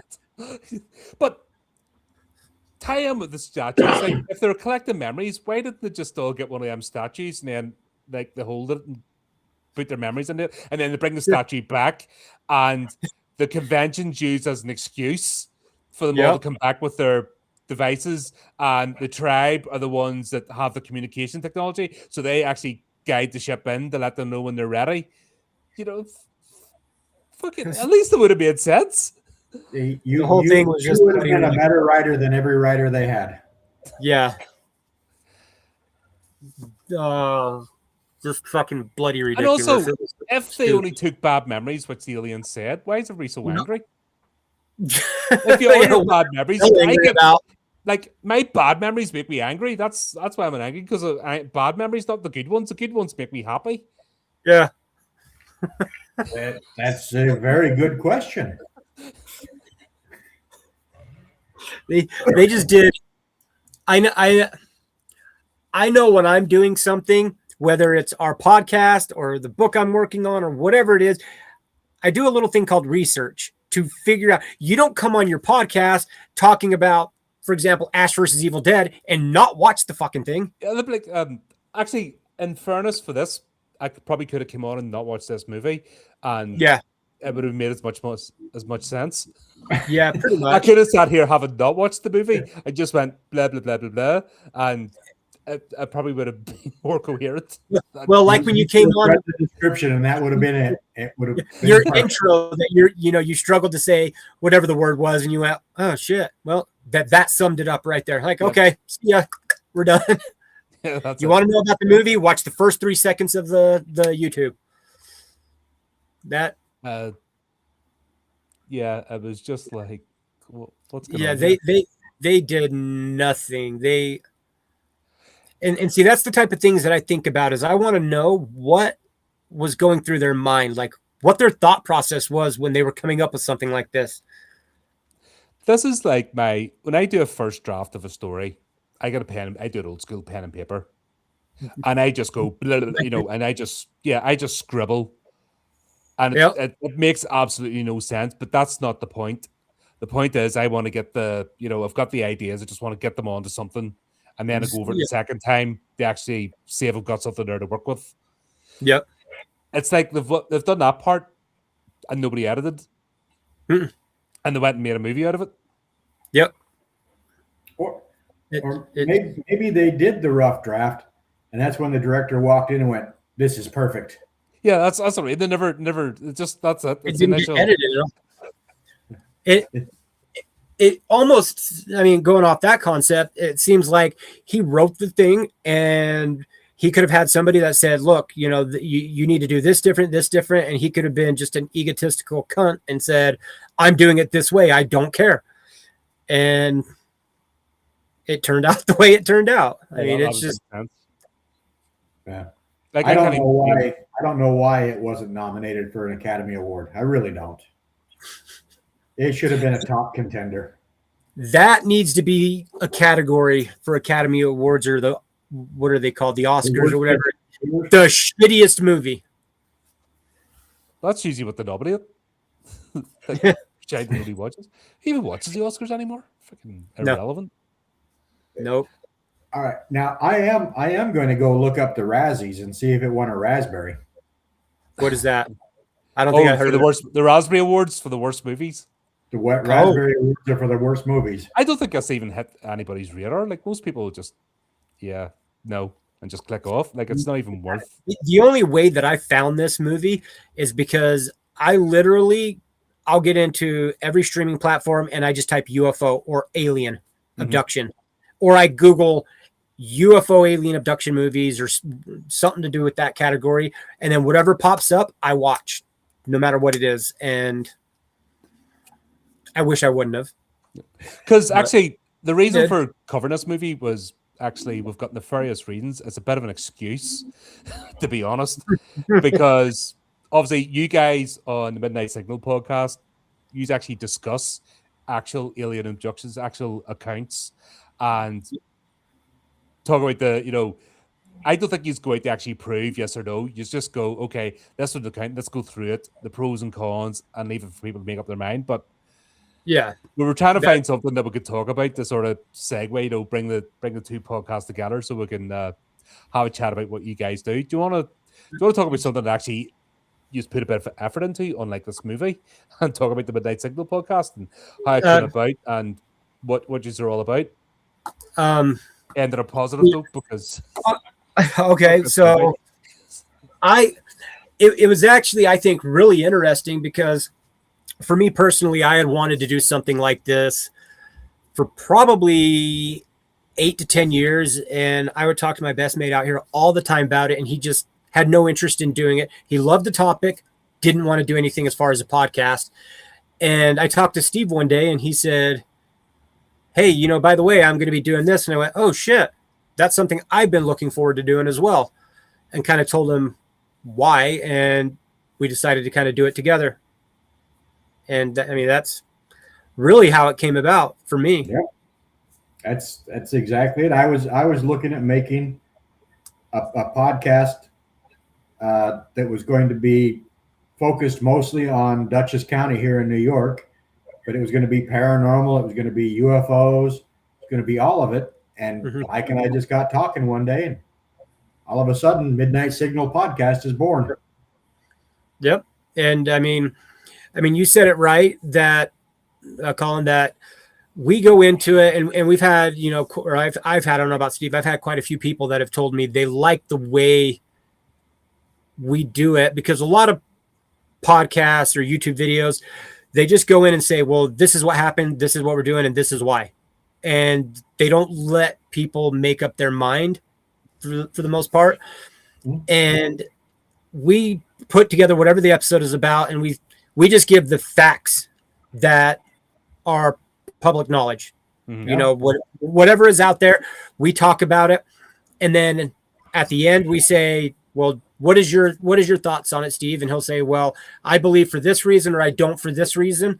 I do the same thing. And then we tell everybody, look, if you believe differently, that's totally fine. And we leave it up. We're just the fact givers. Yeah, like I've seen paranormal, like he's covered both paranormal and alien abductions. I've seen a lot of paranormal podcasts, and they're supposed to be true believers, but the way they come across, it would make you instantly not believe because it's so ham-fisted the way they do it. Yep. Trying to convince you, and you're just like, nah. Yeah, like, and those could walk past me tomorrow, but because of some idiot, they trying to bring me around to their way, and the way they go about it, you're just like, nah, instantly turned off. Exactly. And the interesting thing that Steve had pointed out one day was, like, I ran a paranormal group years ago, and I've had more paranormal stuff happen to me and just weird things like that than I've had UFO experiences. But I'm more into UFO, alien, abduction, stuff like that.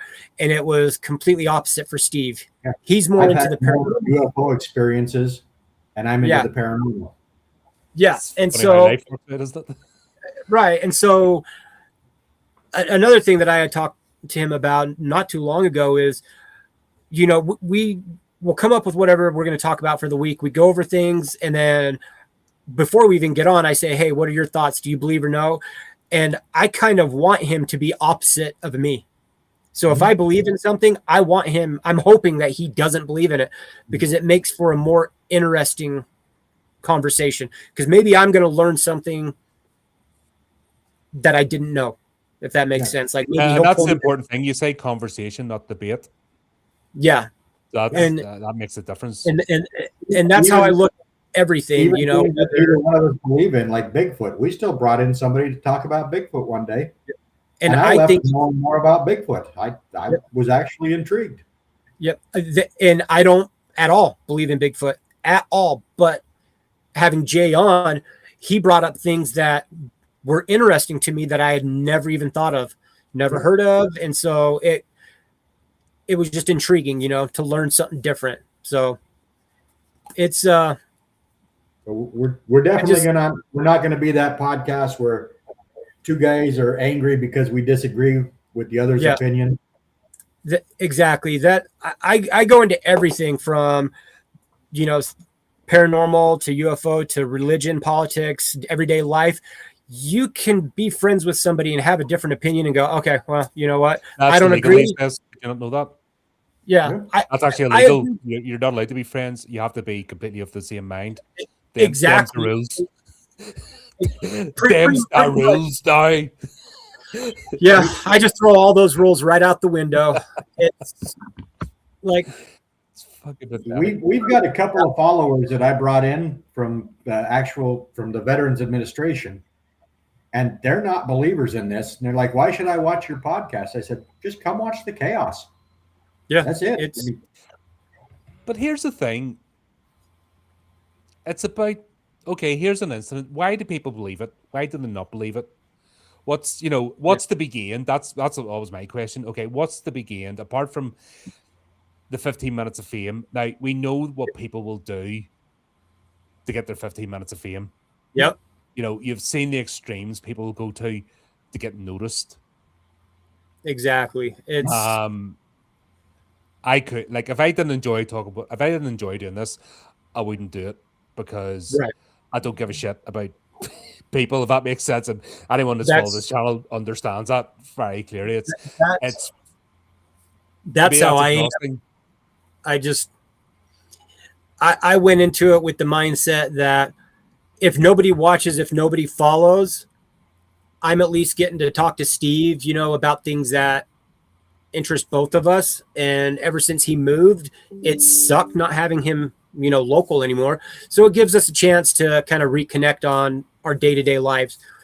And other than that, if somebody doesn't like what I have to say, I really don't give a shit. Like, Yeah. I don't care about, like, I've got friends, don't get me wrong, but Mhm. the majority of the world, I just don't care what people think. If you don't like it, don't watch. That's kind of the bottom line.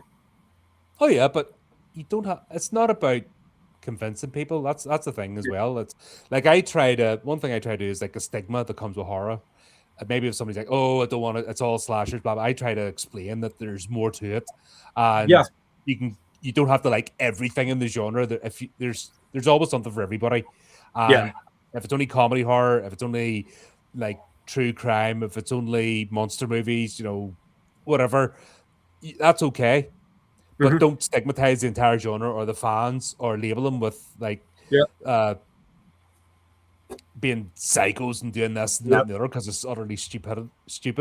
Yeah. That's the only sort of preaching I would do, if that makes sense. Yep. Just to, Yeah. and if you 100%. don't like it, that's perfectly fine as well. Yep. Best of luck, And- crack on. Yeah. And that's kind of why we do it the way we do it, because I'm not going to try to convince anybody of believing in it or not. There's things that even when it comes to UFO and aliens that I think is just absolutely laughable, that I don't believe in, but I have friends that are absolutely convinced, and that's totally fine. If you know your own truth. I mean, Yeah. you know what's right for you. I've been into the paranormal YouTube channels for quite some time, and there are a few on there. I won't mention any names, but there are some in there that clearly staged. Some that have Can no I idea name it? what they're doing, but they're right, you're wrong. Period. Yep. And I don't like the mentality of people like that they just shove it down your throat. You have to believe what they believe, because we're all humans, we're all different. I'll give you the information that I have, and you need to watch the movies or watch the videos and make up your own mind. That's kind of It was actually your podcast that got Mike and I talking about the way we do it. Because Yeah. I've seen a couple of years where the people you've got on disagree with you 100%, but you don't argue with them. You just have a conversation. Yeah, because what's the point? Yeah. Yeah. It doesn't I mean- do any good. All you're going to do is you're taking what was a fun topic, a fun conversation, and you're turning it into just anger and hatred over something that, in the end, your mind isn't going to be changed and their mind isn't going to be changed. And all that So happens is antagonism, and Yeah. and I don't need clickbait. yeah, You know what I mean? I don't need that. I don't want to go. I'd rather not bother than go down that Yep. road. That's my whole thing. I mean, I've I found some of these instances because like I said, because of that mindset, like you've explained, with the paranormal or alien abduction, etc. I've seen that sort of cultish, you will believe or nothing, and I Yeah. can't be annoyed with people like that anyway. It's like, well, get away from me. It doesn't matter. An alien ship could land tomorrow. I'm not going with you guys because you are idiots. That's just my mindset, the way behavior. But still interesting to talk about. Okay, how does it work? Like, what's the purpose of the alien abduction? Why put them back? Why is it always so over the top? Yeah. I mean, It's I mean, I totally get it. I've always been of the mindset that when it comes to like alien abductions and stuff, a civilization that is, they're so far advanced and they can travel hundreds of millions of light years and they can pull you out of a room. I'm sure things have happened to people. I believe that there has been abductions that have taken place, but when it comes to people saying, "Oh, I got probed," oh fuck, come on, dude. No, you didn't. That's just me. But if they're that advanced, what is sticking something up your butt gonna do? Yeah. You just wanted to probe. You don't know what it's doing. Like, so there are aspects of it that I find laughable, but that's just me. Other people, I know people that are convinced they've been abducted and that they've had stuff happen to them, and I'm not them. I don't know. Yeah, but then there's a whole psychological profiling study. Like, what is this phenomenon? How does it go? People have certain manias, like why do they fixate on this point? Or I'll use it for example of retail. You have certain customers are fixated in a particular shop and they hate the shop. You're shit, you're this, but they come back every day. Yep.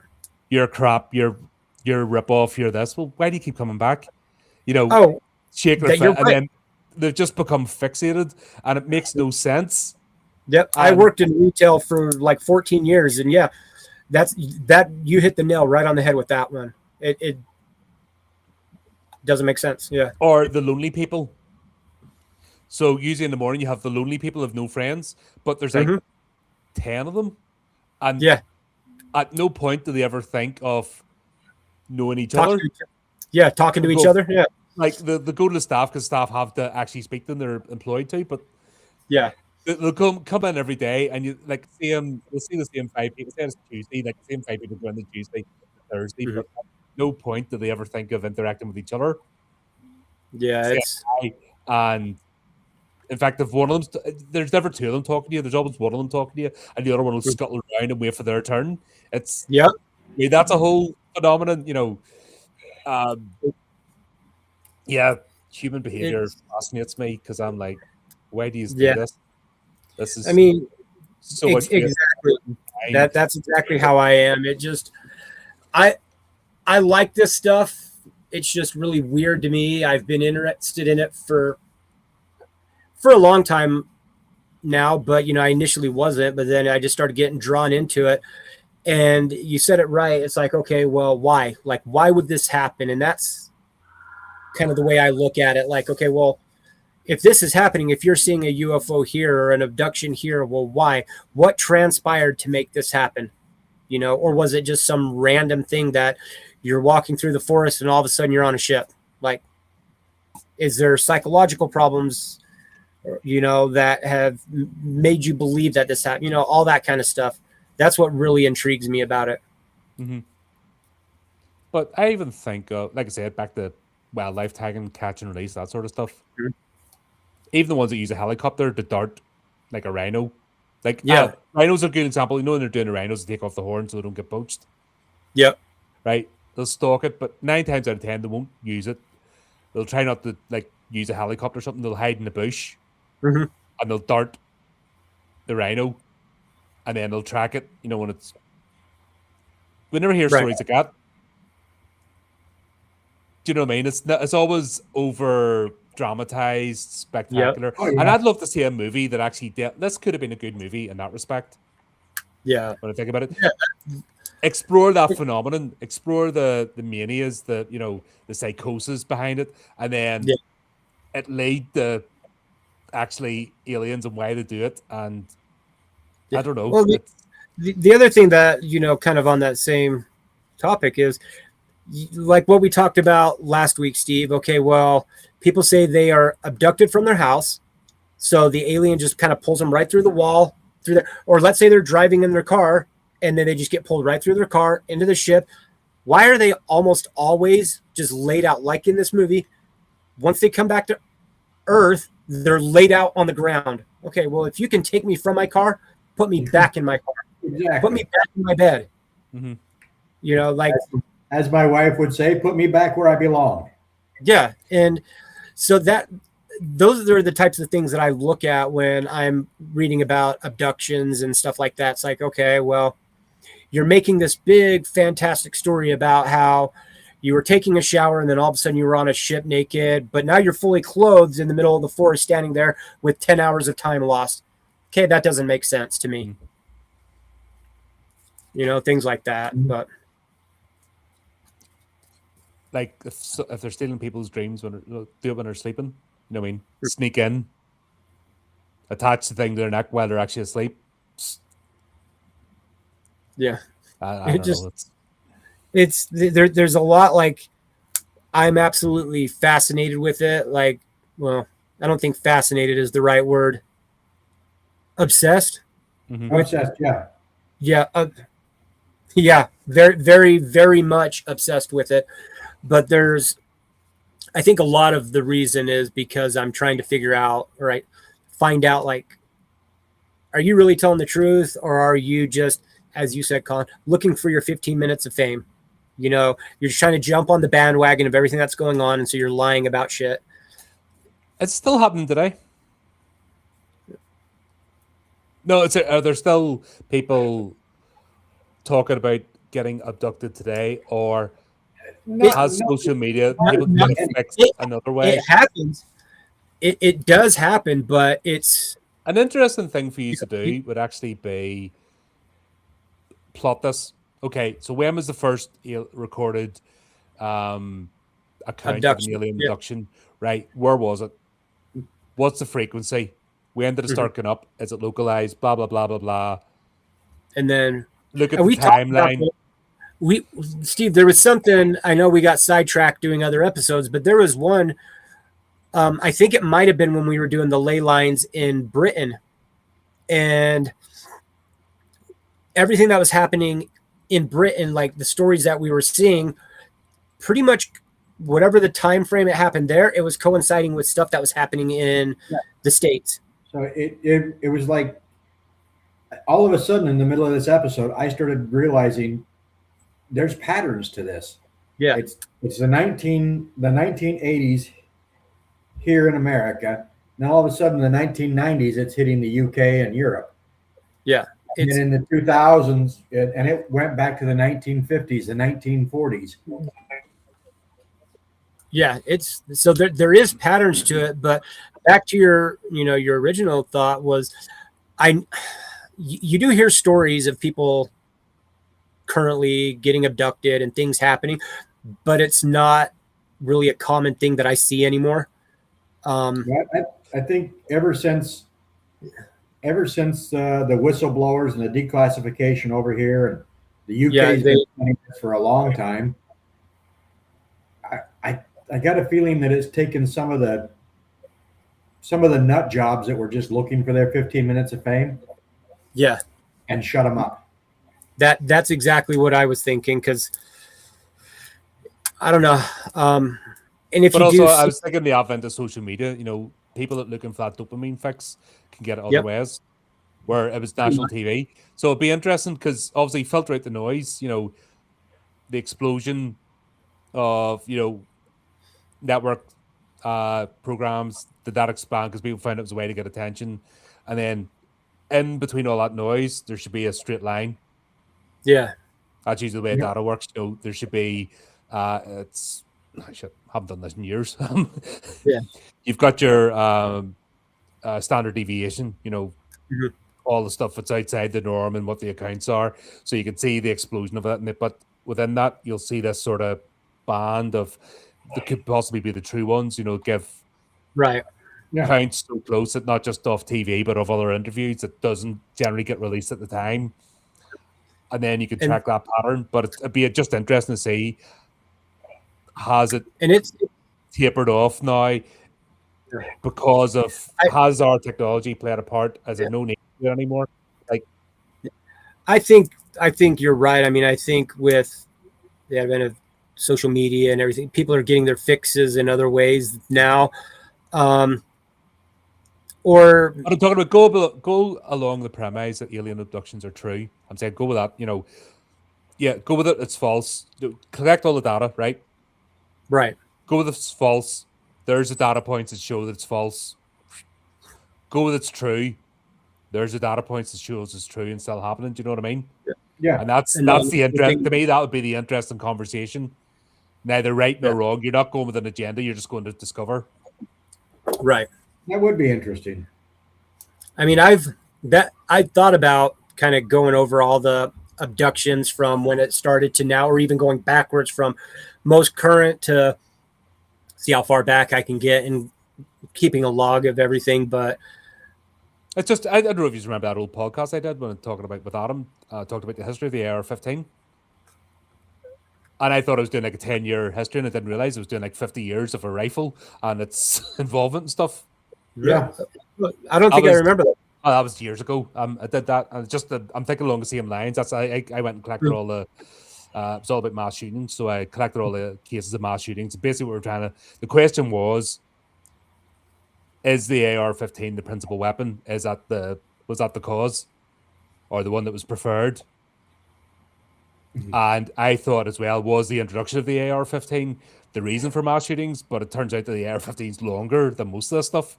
So I 1954, I think the AR-15 came in. You know, it's that long ago, and I tracked the history of the. That was fascinating to do, and then you're able to look then. So what's an adult? Do you count an adult as over 18 or over 21, or do you go with cognitive ability and over 25? So you've got 3 data points. If you look at the information, then are there more children do it? Are there more adults do it? Blah blah blah. Columbine was an interesting one because if you used over 18, then it was 3 adults. If you used over 21, it was an adult and 2 kids. Yep. If you used 25, it was 3 kids. And that's how you can use data being factually correct. But if you want to say something, it could be used in different ways. It's why you always have to be careful. What the people want, what's the agenda. That's why you always have to look past what's being presented. If you're interested in truth, that is, and not just jumping on a bandwagon. And I think if you apply that same principle to this, and don't be afraid to say, okay, well, these are obviously fake because look at this. I've had the social media all tapers off, but you've still got this band, or it might have disappeared because of other reasons. Do you need to physically track humans anymore? Yeah, that's because there's 3 of us now having a conversation. We're tracking ourselves right here. Yeah. Do any one of the 3 of us need to be kidnapped right now to find out what we think? Because we do that every day. Yeah. So we talk about that all the time. I mean, I never have computer problems ever until I get on a podcast, and it's because of what we talk. I'm convinced. It's not unique. It's once you hit that live button, blah blah. I'm all for a good conspiracy. I love conspiracy theories. I don't believe in 99.99% of them. I think they're just entertaining to hear about. But coming from never having any problems, no matter what I do, to we start our podcast, everything's fine, and then we start talking about certain things and our opinions on these certain things, and all of a sudden, all this weird shit starts happening. Now, the chances of it being somebody watching us, tracking us, well, most times it's not even people now; it's bots. It's and I'm logical. I know the chances aren't. I'm nobody. I'm not that important. I'm not doing anything nefarious. But there is always that thought, like, why am I always having all these issues? Only when I'm talking to Steve about this stuff, No matter what, it's a cool story in your head. Exactly. Yeah, but as the data, I honestly believe that, like, the alien abductions has died down, if it's true, because they got what they needed. Yeah, that's what I mean. It's very well could be. The data will tell you, but it's you go with there's two questions. Okay, you collect the data first, and you see the patterns, and then you go with the two. Okay, it's not true. Blah blah blah blah blah. Why is it not true? Second thing is, it is true. Why is it true? And it's just like I said, it's just an interest. You don't know. I don't know because I don't have it. I don't know where the question's going to lead. And the fun thing of the conference, especially when you're doing it from conversational and it's discovery, an idea of discovery, is you don't know where it's going to lead, and it could take you off somewhere else. That's the fun thing about doing this sort of stuff. We started doing the podcast. I have been paying attention to patterns a lot more. Yeah. Oh yeah. To intrigue me, and it's not just patterns of like alien abductions. It's like patterns of, all right, the zone of silence in Mexico fits over here at Montauk, and they were connected, and the patterns just start showing up. But then I want to sit back and go, all right, is this realistic? Yeah. So that's when you start looking at the data and you're like, no, that wasn't realistic at all. But it's a good story. Yeah. You know, like Mike and I were talking definitely about better stories than what we watched. Vegas. Definitely better stories in this movie. Oh Lord. Holy crap. Yeah. A few more episodes, Mike and I could probably write a script and make it a hell of a lot better than this movie. Obviously, find out who financed this film, because they're obviously stupid. Yeah. Because if the Red has script and greenlit it, they'll give money for anything. Find out who these people are, and I'll even write something like just like going to an ATM and it beep beep beep thing. Yeah. Whoever did lost a lot of fucking money. To me, the finance guy of this must have just won the Powerball, and he's like, "Oh, I'll invest in my cousin's stuff." Well, I don't know if these are watching it 4 or 5 times in the streaming services, you know what I mean, and they're getting their watch time and stuff. I'm thinking maybe it's a move of genius. Yeah. I mean, no matter what, they do get something from Tubi, even though it's free on Tubi. Yeah, because is it? The ads revenue, it's like YouTube. I own it, so yeah. So they're getting advertising dollars, probably about half a cent every time I watch it. Yeah. So in 10 years, I'll have paid them a quarter. Yep. But it's just, I see movies that they do it with their iPhone or like that, and I've seen movies like that turn out better than this. It's just, I don't know. I'm at a complete loss when it comes to this film. It just makes zero sense. There's no point to this at all. But it was funny to talk about it anyway. It was awesome. It was I know I said it earlier, but most movies, no matter how shit they are, I can find them entertaining. And this, there was really it was just questions like, what? Why? Why the hell did you do this? There was nothing. That was part of the fun, though. Yeah, it wasn't like, what were you thinking? Like, what? Please tell me what was in your brain, why you thought this was good. Like, I mean, I've got it paused on the TV, and I'm looking at the ruins, the overly engineered ruins. Yeah, where it's circled like this. You see the patterns in the ground, and then you see all the holes in the cliff, like the windows. Yep, and Victorian style brick at the inside, because that's usually what happens. But they wouldn't use sandstone in the same. Like, they use proper kiln fire bricks on the inside of the stone and build it in. Yep. Because and it's so good they don't even need mortar. Like, there's no fucking mortar between the bricks. Just stack the shit. It'll work. Come on, guys. Yeah, it's fine. Even when the ship comes and it's blowing down hot gases and bringing a storm cloud with it, like, those bricks did not move. Not even one fell off. Holy shit, dude! That was.